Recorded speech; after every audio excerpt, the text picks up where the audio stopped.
and welcome back to my channel. It's Tiger TV, back at it with another middle school math video. Today we're going to be doing coordinate plane slope, y-intercept, and transformations.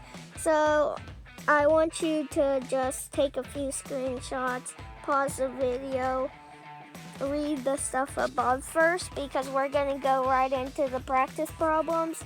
And yeah. So you can do them right now, and in a few moments we'll just go back over them. Okay, great. So you're back. We're not back. Whatever, let's just go over them.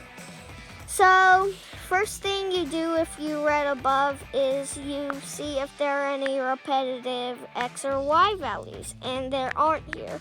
So you just do x2 minus x1. So you do 8 minus 6, that equals 2, and then you square that, and 2 times 2 equals 4. And then you do the y2 minus y1. So you do 4 minus 2, that equals 2, and 2 squared is 4 too. So here's what you do now. You add both the 4s together, and you get 8. So then you do the square root of 8, and if you don't know the square root of 8, it's 2.8. Okay?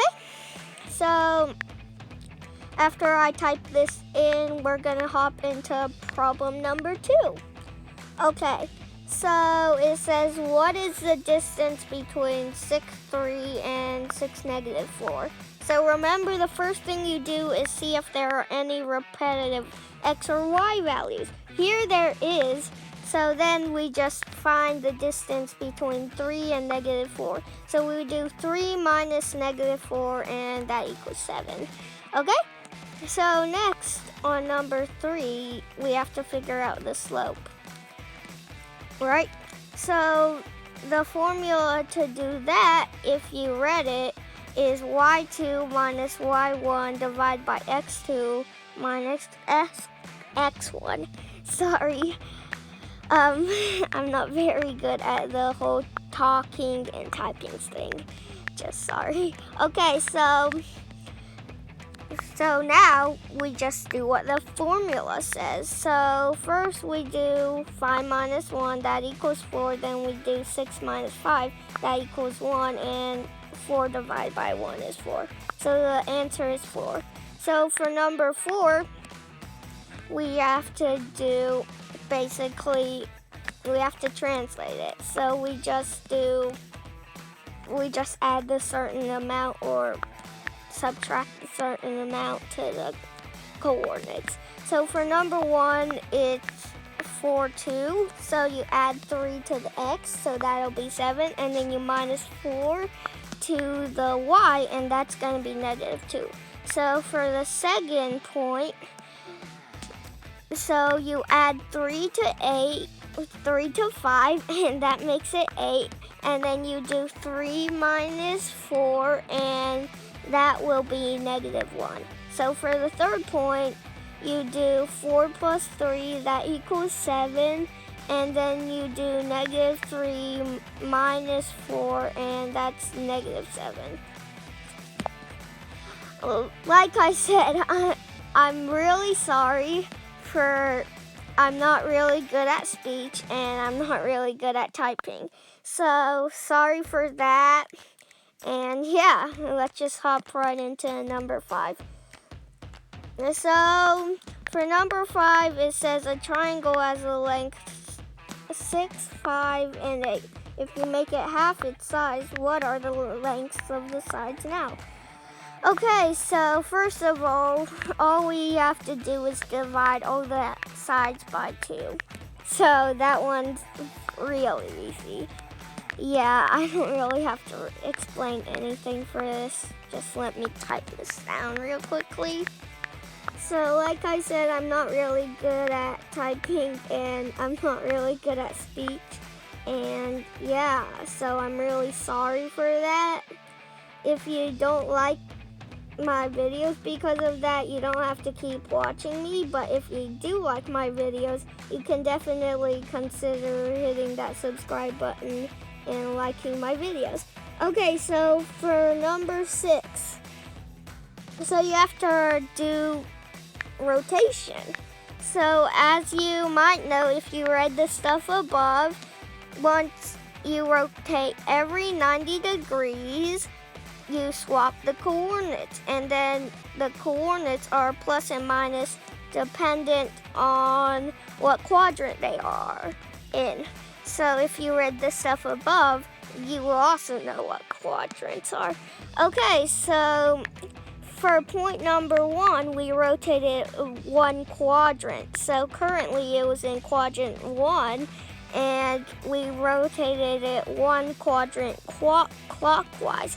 So now it's in quadrant 4. So for number 2, it was in quadrant